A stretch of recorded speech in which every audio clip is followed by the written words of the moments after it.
你可能会想，一个西方通灵师和东方的易经能有什么关系？一个现代人的预言和3000年前的古书能有什么交集？更离奇的是，当帕克翻开易经掷出铜板的那一刻，卦象所指的方向竟和他用通灵看见的景象完全重合，而那个方向恰恰指向我们此刻所处的2026年。2场战争，2个剧本，一个在中东，一个在亚太，而串起这一切的那条隐形红线居然藏在易经64卦的密码之中。我知道你心里可能有10000个问号，帕克不是英国人吗？他怎么会用易经？他的通灵和易经又是怎么搭上线的？别急，我们从头说起。帕克不只是一个会看水晶球的西方灵媒，他是一个对东方智慧有着深厚研究的人。在他的着作《你的通灵力量》里面，他专门花了一整个章节来讨论一个人，瑞士心理学大师卡尔·荣格。荣格这个名字你可能听过，他是弗洛伊德的学生，后来和老师分道扬镳，自立门户，创立了分析心理学。但很多人不知道的是，荣格一辈子最着迷的东西之一就是易经。他不是随便翻翻，他是认认真真的研究了几十年，甚至为易经的英文版写过序言。荣格提出了一个改变人类认知的概念，叫做共识性。什么意思呢？就是说宇宙中的一切事物都是相互连结的，在同一个时间点上发生的所有事件，不管看起来多么不相关，它们其实都带有那个时间点的特质。就好像时间本身有一种质地，在每一个瞬间都会给所有事物染上同样的颜色。所以铜板落下的方式不是随机的，塔罗牌翻出的顺序不是随机的，如泥石排列的图案也不是随机的，它们都是有意义的巧合，反映着那个时间点上正在发生和即将发生的事件。帕克在书中明确引用了荣格的这段话，然后他自己补充说，易经铜板的落下就是这种有意义巧合的典型代表。你想想看，3枚铜板，每枚只有正反2面，你把它们往空中一抛，落下来的排列组合居然能对应宇宙运行的模式，这听起来太不科学了，对不对？但荣格说，这恰恰是因为我们对科学的理解太狭隘了。在因果律之外，还有另一种规律在运作，那就是共识性。帕克因此认为，易经不只是东方玄学，不只是街头算命先生的工具，而是一套能够触及时间深层结构的认知系统。它的64卦就像64个密码，编码了宇宙运行的所有可能模式。当你用正确的心态和正确的方式去解码的时候，你就能窥见未来的轮廓。好，这就解释了为什么一个英国灵媒会对易经如此上心。但光是理论上认同易经还不够，帕克是真的在用它。他做年度预言的方法是什么？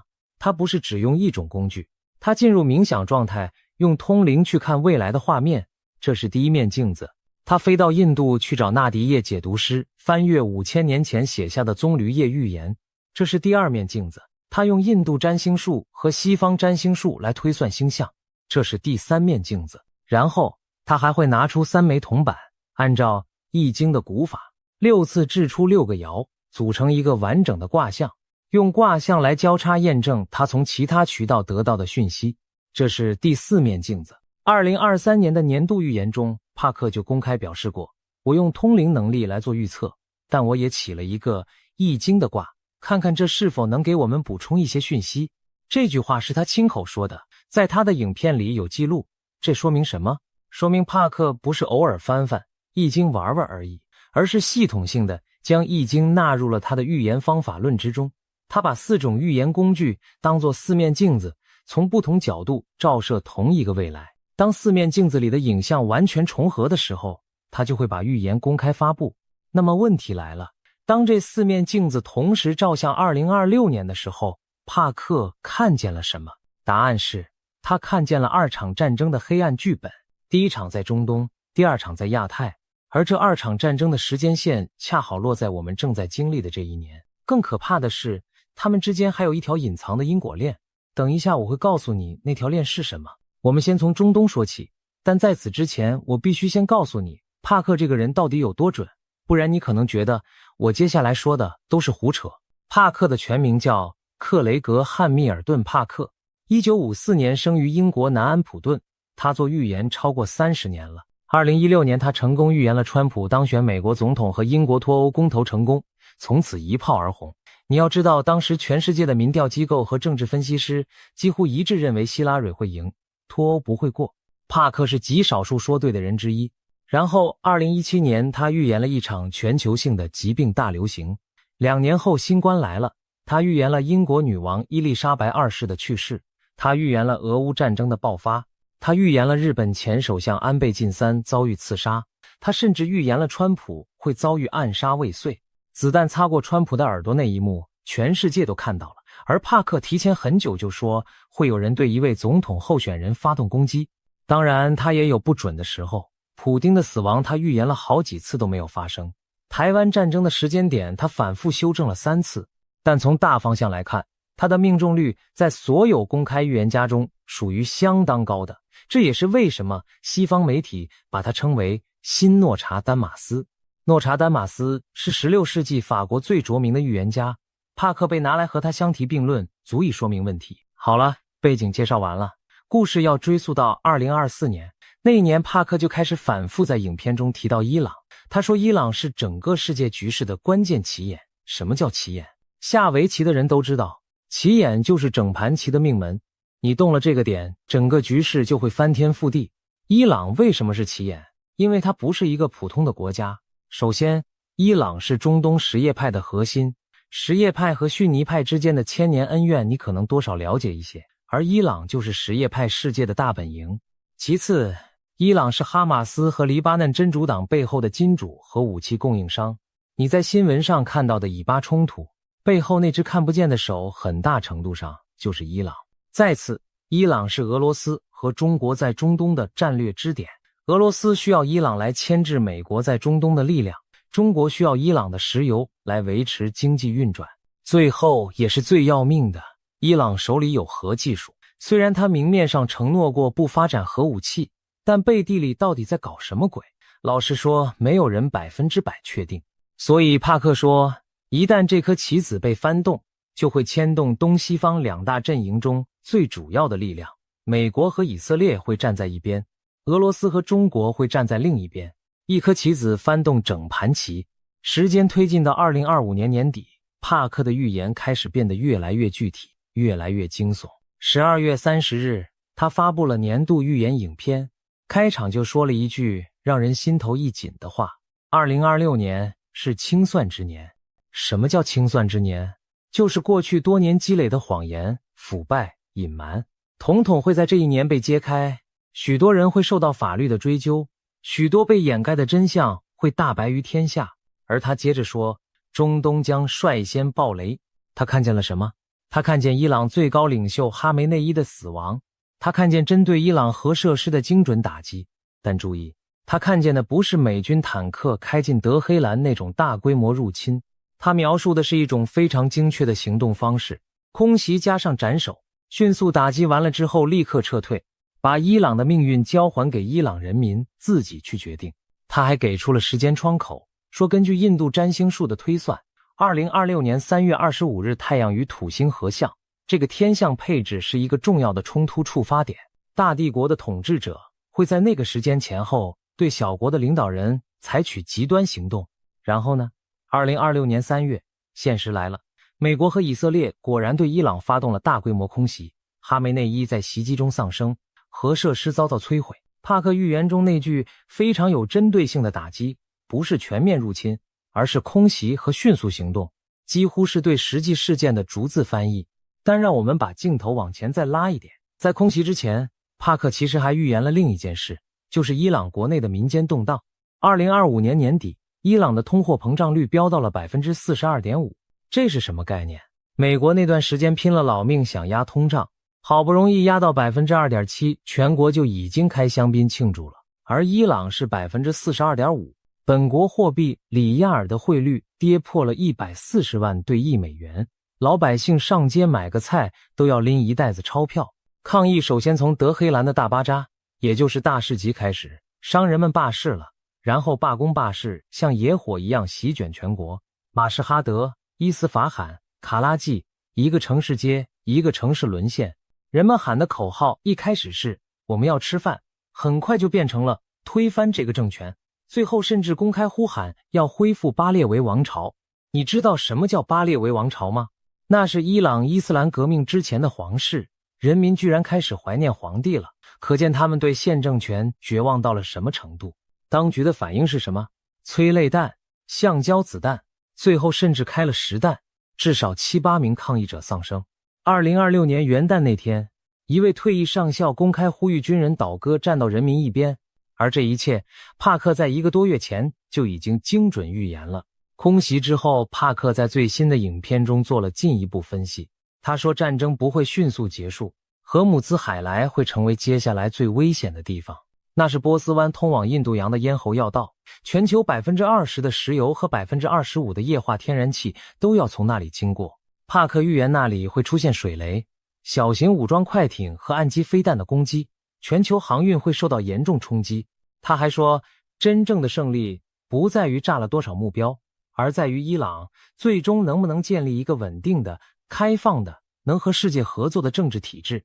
他预言未来的伊朗领导人不会是宗教人士，而是一位世俗背景的人物，甚至可能出现女性领导人。不过这需要好几年时间，不会一蹴而就。好啦，如果你以为这只是一个英国灵媒运气好碰巧猜中了一场战争，那你就大大低估了这件事背后的深度。因为接下来我要告诉你的东西会让你对这个世界的认知产生一些根本性的动摇。让我们把视角拉回3000年前的中国。易经64卦中有一卦叫做革卦，排在第49位。革卦的结构是什么？上面是兑卦代表泽，下面是离卦代表火，所以它叫泽火革。你想象一下，湖里面燃起了火，水和火本来是不相容的2种力量，现在它们在同一个空间里剧烈冲突，这意味着什么？意味着旧的秩序再也维持不下去了，必须被推翻，新的秩序必须建立。这就是革的意思，革命的革，变革的革。但这个卦还有更深一层的含义。兑卦除了代表泽之外，在方位上代表西方；离卦除了代表火之外，还代表兵器和战争。所以你把2层含义叠在一起看，革卦说的是什么？西方的战火推翻旧制度。天哪，这不正是美国和以色列对伊朗做的事情吗？卦辞怎么说的？革，几日乃服，元亨利贞，毁亡。翻成白话就是，变革到了适当的时候，人们才会相信它的必要性。只要走正道，结果会很好，后悔会消失。你回头看看伊朗的局势，民众在极端政权下压抑了几十年，终于到了忍无可忍的几日，变革的火苗就这样烧起来了。象辞怎么说？泽中有火革，君子以智立民时。有智慧的人看到湖里燃起火这个征兆，就会去观察天时，明辨时机。帕克不就是在做这件事吗？他用通灵去看画面，用易经去验证方向，用占星术去计算时间，然后告诉全世界，变革要来了，准备好。革卦的爻辞里还有一句更厉害的，大人虎变，未战有福。什么意思？伟大的人物像老虎一样威猛地推动变革，威势之大不用占卜，人们也会相信。这让你想到谁？帕克在预言中反复提到川普在这场全球博弈中扮演关键角色。他不喜欢打仗，但他会用经济手段和外交压力来解决问题。他发动贸易战，他制裁对手，他掐断邪恶势力的资金链。虎变不是真的变成老虎，而是以雷霆万钧之势推动局势翻转。3000年前的爻辞和今天的世界政治之间出现了一种让人头皮发麻的呼应。革卦还有一个综卦叫鼎卦。什么是综卦？就是把一个卦上下翻转过来得到的另一个卦。革卦翻转就是鼎卦。鼎是什么？是古代最重要的烹饪器具，也是国家权力的象征。问鼎中原的鼎就是这个意思。所以革和鼎合在一起，就是中国人最熟悉的那个成语，革故鼎新。先革除旧的弊病，再建立新的体制。帕克预言伊朗革命之后会重新唤醒古老的波斯文明精神，产生一种更温和、更开放的伊斯兰形式。这不正是鼎卦所描述的新体制的建立吗？一个3000年前的中国卦象和一个21世纪英国灵媒的通灵画面，在描述同一场中东革命的时候，竟然严丝合缝。你可以叫它巧合，荣格会叫它共识性，帕克会叫它易经铜板的有意义巧合，但不管你怎么叫它，它就在那里，精准得让人发毛。好了，中东讲完了，接下来是第二场战争，这一场离我们更近，也更让人揪心。台海，帕克对台海的关注可以追溯到2023年，那年他预测台湾将在10月发生战争，结果10月平安度过，什么都没发生。然后他修正说可能是2024年10月美国大选前后。2024年10月也过去了，台海依然太平。到了2025年年底，他第3次更新预言，这一次他学乖了，措辞变得更加谨慎，但同时也更加具体。他是怎么说的？他说2026年台海之间可能会出现一个意外事件，注意他用的词，意外事件不是蓄意的军事行动，而是某种事故，比如飞机相撞或者潜水艇碰撞，然后这个事故会像导火索一样引爆一场围绕台湾的战争，日本也会被卷入其中，最后中国会在这场战争中遭受灾难性的打击，经济崩溃，领导人下台，国家走向分裂。听到这里，你可能会摇摇头说，这也太夸张了吧，一个小事故就能引发世界大战。但你想想历史上的案例，第一次世界大战是怎么开始的？一个塞尔维亚青年在萨拉热窝刺杀了奥匈帝国的皇储，就这么一个事件，结果整个欧洲的军事同盟体系像多米诺骨牌一样接连倒下，几千万人因此丧生。历史一再告诉我们，大战争往往不是从大事件开始的，而是从一个看似微不足道的小火花开始的。帕克描述的飞机或潜艇碰撞就是那个小火花。再看二战的导火索，日本侵华之前先制造了柳条湖事件，炸了自己的铁路，然后嫁祸中国。珍珠港事件之前，美日之间也有漫长的外交拉锯和军事试探。大战从来不是某天早上突然爆发的，它是经过漫长的酝酿和无数次擦枪走火之后，终于在某个临界点上引爆的。帕克看到的台海意外事件可能就是那个临界点，而在此之前，那些雷达锁定的试探，那些军舰的近距离对峙，那些战机的半飞拦截，全都是大战引爆前的预演。而且你看看现实中已经发生了什么。2025年12月4日，帕克发布预言，警告2026年台海或中美或中日之间会出现极其惊险的准危机。他用了一个非常具体的描述，雷达锁定式的战争彩排。什么叫雷达锁定啊？在军事术语里，火控雷达锁定意味着你已经把瞄准镜对准了目标，手指已经搭在扳机上，随时可以开火。这是战争边缘行为，是极其危险的挑衅。帕克说完这个预言之后仅仅2天，12月6日，中国海军辽宁号航空母舰2次用火控雷达锁定日本航空自卫队的战斗机，2次，事件震惊了整个国际社会。而帕克在48小时之前就用雷达锁定式的战争彩排这个词精确地描述了即将发生的事。你可以说台海紧张不是新闻，随便猜都能猜到，但雷达锁定这4个字不是随便猜就能猜到的。帕克用的不是模糊的语言，而是军事级别的精确描述。帕克还把台海放进了一个更大的图景里。他说他早在2015年出版的书《来自宇宙的讯息》里面就已经预言了中国和俄罗斯会结成针对美国的军事同盟。11年后的今天，这个联盟正在一步步成为现实。他还预言了一个4国大战的格局，可能涉及中国、美国、印度和俄罗斯。台海冲突只是这盘更大棋局中的一步棋。那易经怎么看台海这件事？有一卦叫否卦，排在第12位。否卦的结构是上面干天，下面坤地，天在上，地在下，看起来很正常，对不对？但在易经的逻辑里，这恰恰是最不好的状态。为什么？因为天的气是往上升的，地的气是往下沉的。天在上，它继续往上升；地在下，它继续往下沉。两者越来越远，永远不会相交。天地不交，万物不通，这就是闭塞、分裂、对立，完全无法沟通。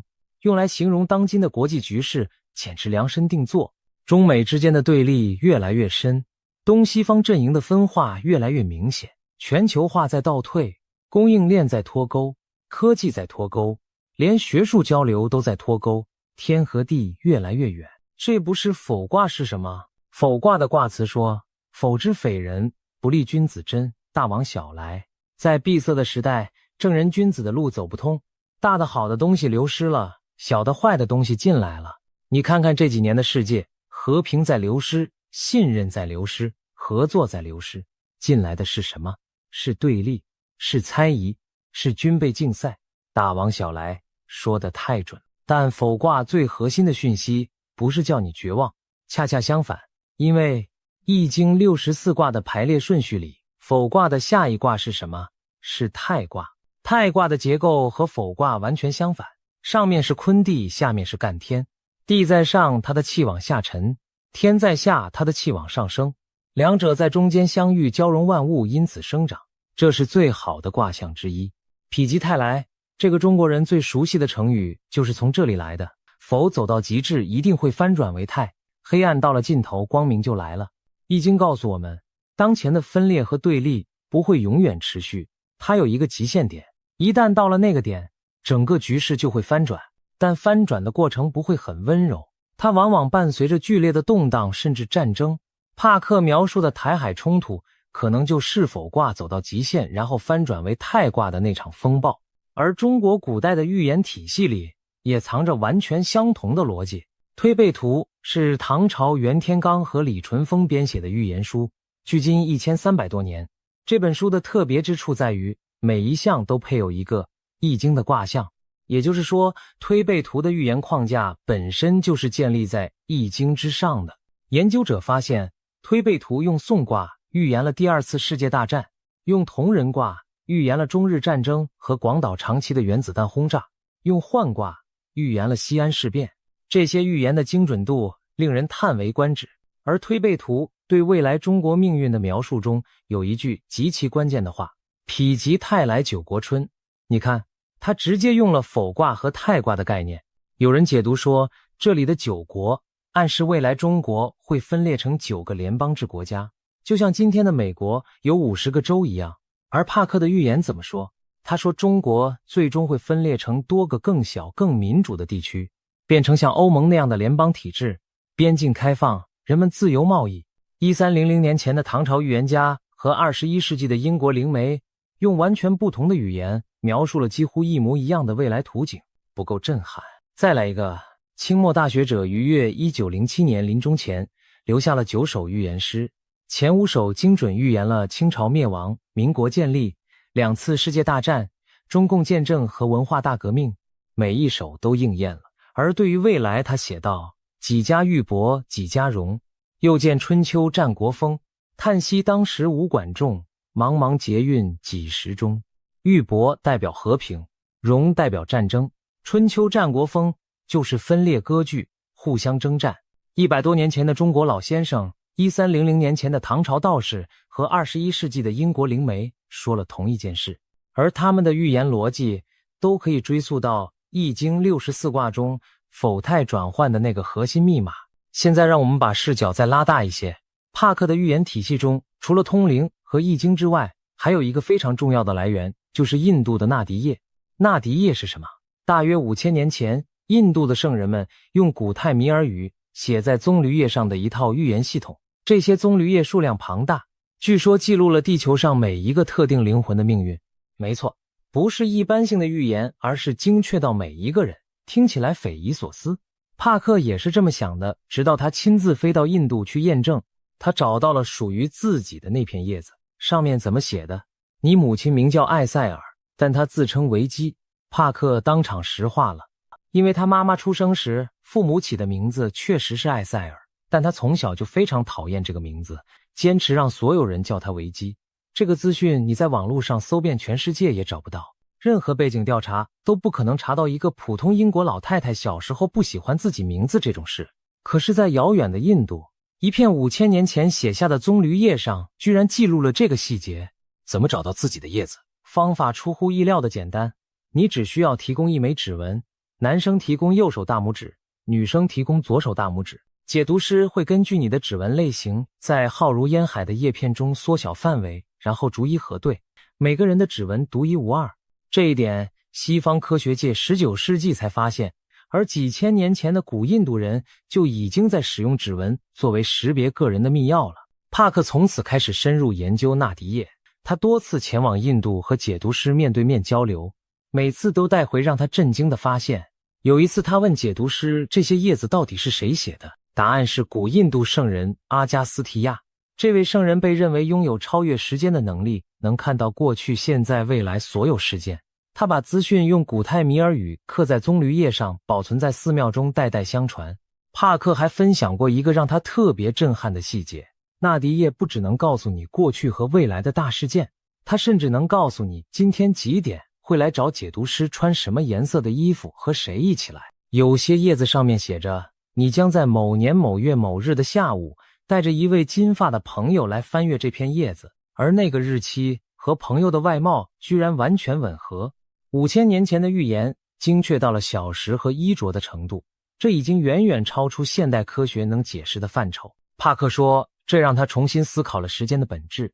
也许时间不是我们以为的那条单行道，从过去到现在到未来，也许在更高的维度上，过去、现在、未来同时存在。就像一本书已经写好了所有页码，你只是在逐页翻阅。那些圣人和先知就是能够同时看到所有页码的人。这个观点和荣格的共识性理论不谋而合，也和易经系辞中说的通乎昼夜之道而知遥相呼应。所谓通乎昼夜之道，就是超越了时间的限制，能够洞察万物运行的规律。他发现纳迪叶对2026年的描述和他自己通灵看见的未来高度吻合。纳迪叶解读师告诉他，2026年将会有4国大战，世界格局彻底重组。帕克用易经做的辅助占卜也指向剧烈的变动和冲突。3套完全不同的预言系统，东方的易经，印度的纳迪叶，西方的通灵术，在2026年这个时间节点上出现了前所未有的交汇。帕克还发现了2场战争之间隐藏的那条因果链。他说，中东和亚太不是2条平行线，他们的串联点是石油。伊朗政权动荡会削弱其石油出口能力，而伊朗的石油是中国、俄罗斯、北韩的重要能源来源。一旦伊朗断供，中国的能源压力就会剧增，经济会进一步恶化。而当一个大国内部压力大到无法承受的时候，历史告诉我们，统治者往往会选择对外转移矛盾，台海冲突就可能在这种压力下被引爆。所以帕克的2场战争不是独立的，它们是一前一后的因果关系。中东的火点燃了能源的导火索，能源的导火索又引爆了亚太的火药桶。这个逻辑其实在易经里也有对应。易经里的64卦不是随意排列的，它们之间有严密的逻辑顺序，每一卦都是前一卦的结果，也是后一卦的原因。就像帕克描述的2场战争之间的因果链一样，易经告诉我们，世界上没有孤立的事件，所有事情都是互相牵动、互相影响的。一只蝴蝶在巴西扇动翅膀，可能引发德克萨斯州的龙卷风；一场伊朗的革命可能引爆台湾海来的战火。帕克能看到这条因果链，不是因为他有什么超能力，而是因为他用易经的思维方式去观察世界。易经教会他的不是某一个具体事件，而是事物之间互相关联的这种深层结构。系辞里有一句话说得特别好，天下之动，真夫一者也。天下所有的变动归根结底受同一个法则支配。帕克感知到的就是这个法则，而易经为这个法则提供了框架和语言。而伊朗的故事里还藏着一个和易经惊人相似的智慧传统。帕克在预言伊朗变天的时候，特意花了很长篇幅讲述伊朗的古老信仰拜火教。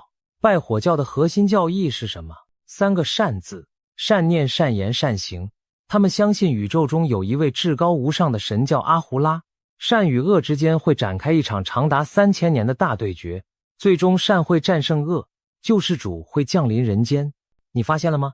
拜火教的善恶对决最终善胜，和易经的阴阳对立最终否极泰来，和圣经中的哈米吉多顿末日大战之后千年王国降临，三者之间有一种惊人的结构性相似。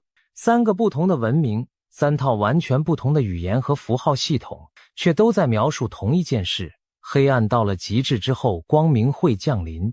而如果我们把法国预言家诺查丹马斯也拉进来比较，这种重合就更加明显了。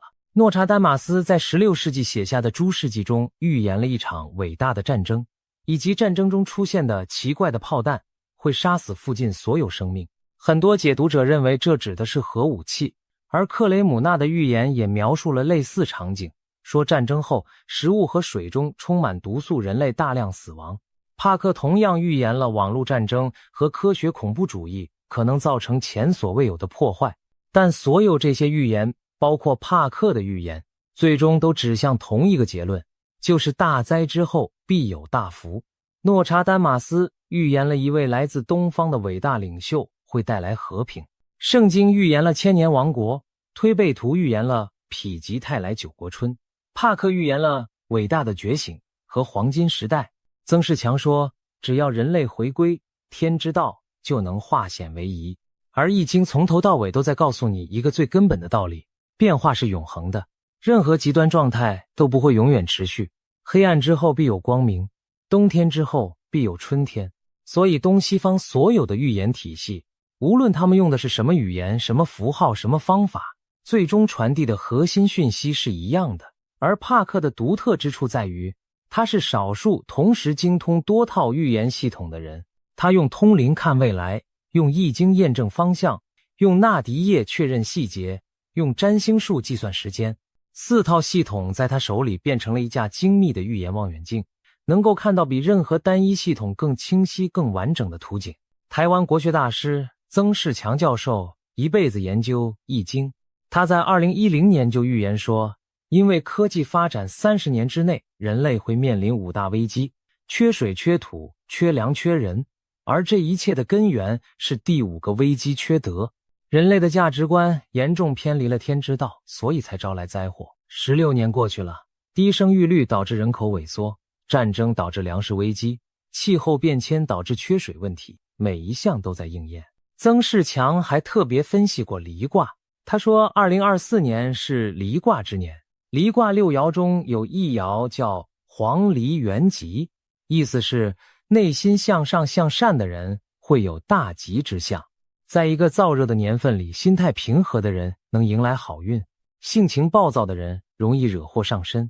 帕克和曾仕强在本质上说的是同一件事，灾难的根源在人心，出路也在人心。帕克在2026年初的预言中特别点明了几个关键时间节点。他说4月15日到11月15日之间是极度危险的周期。我们录制这支影片的时候正好站在这个门槛上。说到2026年为什么特别危险，这里有一个东方预言中非常重要的概念必须提一下，就是赤马红羊节。中国古代的术数传统中认为丙午年和丁未年是60年一遇的大节之年。丙是火，在天干中属红色，午是马，丁也是火，未是阳，所以叫赤马红羊。每当赤马红羊年到来，天下必有大乱、大灾、大血光。你回头看历史，60年前1966年是丙午年，发生了什么？文化大革命正式爆发，10年浩劫，毁人无数。再往前60年1906年发生了什么？清朝摇摇欲坠，革命暗潮汹涌。再往前1846年太平天国运动前夕，民不聊生，规律惊人的一致。而2026年正好又是丙午年，赤马之年。帕克在做2026年预言的时候可能不知道赤马红羊这个概念，但他通过自己的通灵、易经和纳迪叶看到的东西，和中国几千年的术数传统指向了完全相同的时间点。一个英国人用西方的方法，一个东方的传统用中国的历法，竟然不约而同锁定了2026年，这不是跨时空重合是什么？帕克特别提到8月12日新月之夜，木星、太阳、月亮聚集在巨蟹座，他认为那是一个必须多加小心的时间出发点。他还在2015年的书中就写过，日本未来会被一团巨大的气体云笼罩。后来经过纳迪叶交叉印证，他认为指的是日本北部海底火山喷发，可能在2026年8月前后。他暗示这场灾难可能不完全是天灾，有可能是间接战争的一部分。而2026年的天象也让很多研究者不安。这一年有罕见的日食连环出现，土星和海王星在白羊座0度合相，这是170多年才出现一次的天文现象。白羊座代表战争和新开始，土星代表结构和秩序，海王星代表迷惑和瓦解。当这3个能量在0度碰撞的时候，意味着旧的世界秩序面临根本性的瓦解和重建。帕克和许多占星师都认为这个天象配置是2026年动荡不安的深层天文背景。有些研究者甚至把这和西方基督教预言中3天黑暗的概念联系起来。所谓3天黑暗，是多个天主教神秘主义者预言过的末世事件，说在某个时间点，太阳会连续3天不发光，整个地球陷入黑暗。帕克预言的日本气体云如果真的出现，遮蔽天日持续数周，那在局部地区确实会造成类似黑暗的效果。当然，这只是一种联想，但你不得不承认，各种预言之间的这些巧合越来越让人坐不住了。2026年还有一个帕克反复提到的议题就是人工智能，他预言 AI 泡沫会在春天破裂，他还看见一场由 AI 主导的大规模网络攻击，科学恐怖主义出现，黑客破坏云端设备，盗取个人资料，甚至攻击银行系统。他特别叮咛所有人把电脑资料做本地离线备份。 AI 战争加传统，战争加天灾加经济崩溃。帕克描绘的2026年确实令人窒息，但他始终不是一个贩卖恐惧的人，这也是他和很多末日论者最大的区别。他每次讲完最可怕的部分都会加上一段话，说这一切混乱不是终点，而是过渡期。他说2026年之后世界会慢慢好转，他看见伟大的觉醒正在酝酿，人类意识会发生质的飞跃，物质主义让位给灵性追求，人与人之间的连结变得前所未有的紧密。他还讲了一个梦，大约2008年或2010年的某个晚上，他梦见自己在中国，在一片泥泞中艰难前行，然后他看到一栋架在木桩上的屋子，爬进去，发现里面正在上演世界上最美的舞蹈，一场花之舞，而老子就在屋里指挥着舞蹈，告诉他这就是中国的未来。一个英国人梦见老子，老子是道家创始人，是道德经的作者，也是易经哲学最重要的继承者之一。帕克梦见老子告诉他，中国的未来是花之舞，泥泞之后鲜花盛开，否卦之后太卦降临，战争之后和平到来。易经有一个特别重要的概念叫做己，己就是微兆，是事物发生之前最微妙的那一丝征兆。戏词里说，知己其神乎，能察觉微兆的人简直如神。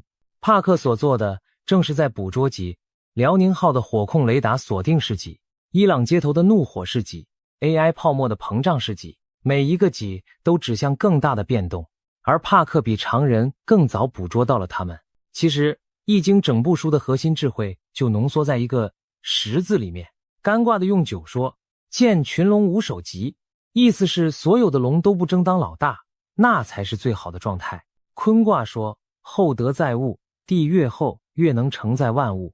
但不管是干是坤是否是泰，每一卦都在强调你做事情要看准时机，时止则止，时行则行，动静不失其时，其道光明。什么时候该静就静，什么时候该动就动，永远不要和时机较劲，你的路就会充满光明。帕克做预言本质上就是在做明时的工作，他观察微兆，判断时机，然后告诉世人现在是什么时候了。革卦的时候旧秩序该被推翻了，否卦的时候天地闭塞，要忍耐守正，泰卦快来了，要做好迎接新时代的准备。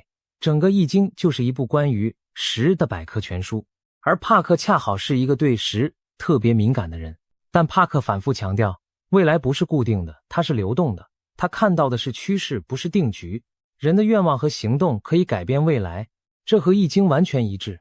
易经不是宿命论的书，它是关于变化和选择的书。否卦时沉潜守正，革卦时顺应天时，勇于变革。每一卦都有应对之道，每个人都有改变命运的力量。帕克说，他分享预言不是吓唬人，而是鼓励人们发送正面思想、祈祷和观想，来减轻灾难冲击。曾仕强也说，面对变化要乐观，要与人为善，充满正能量的人会吸引好运。易经里的黄鹂元吉就是这个意思，内心光明的人身处乱世也能逢凶化吉。帕克那句话值得所有人记住，我们非常幸运能出生在这个历史时期，因为地球上每个人都有机会获得心灵上的启悟，觉醒的我们会像天上的星星一样闪耀。如果你渴望天堂，天堂就在你心里。所以最后让我做个总结，帕克用通灵、易经、纳迪叶占星术四面镜子照出了2026年2场战争的黑暗剧本。中东革命对应易经的革卦，西方之火推翻旧制，度革固鼎新，亚太冲突对应否卦，天地不交但否极泰来。推背图与月增世强全用不同语言描述同一幅图景。东西方预言在2026年出现了前所未有的跨时空重合。这种重合意味着什么？也许意味着人类命运不像我们想的那样混乱无序，也许在更深的层面，一切有迹可循。易经3000年前就把变化规律编码在6、4卦里，纳迪叶5000年前就把灵魂命运写在棕榈叶上，帕克不过是在我们这个时代用特殊能力去解读这些古老讯息。但无论预言怎么说，最终的选择权永远在我们手里。易经的精髓不是告诉你未来会发生什么，而是告诉你面对变化应该怎么做。帕克也好，曾仕强也好，老子也好，他们都在用不同语言说同一件事。这个世界正经历前所未有的大转折，过程可能痛苦，但之后等待我们的是更好的时代。前提是每个人都要在风暴中守住善念、善言、善行。这或许才是易经和所有预言真正要告诉我们的，不是未来有多可怕，而是我们有多强大。最后，我想说一点自己的感受。在做这期影片的过程中，我查阅了大量的资料，帕克的影片和着作，易经的原点和注解，纳迪叶的文献，推背图的各种解读，还有曾仕强教授生前的讲座。越深入越觉得这些东西之间有一种不可思议的连结，它们来自不同的时代、不同的文明、不同的语言，但就像地下水脉一样在深处相互流通。也许人类的智慧在源头上本来就是一体的，只是随着历史的发展被分成了不同的支流，而在2026年这个特殊的时间节点上，这些支流似乎正在重新汇合。不管你信不信预言，有一点是确定的，我们确实生活在一个剧烈变动的时代，旧的秩序在瓦解，新的秩序还没有建立，这个过渡期会持续多久没有人知道。但易经告诉我们，最重要的不是去预测风暴什么时候来，而是在风暴来临之前把自己的根扎得更深，修好自己的德，守好自己的心，和身边的人保持善意。这些看似平凡的事情，可能就是我们穿越这场风暴最坚实的船。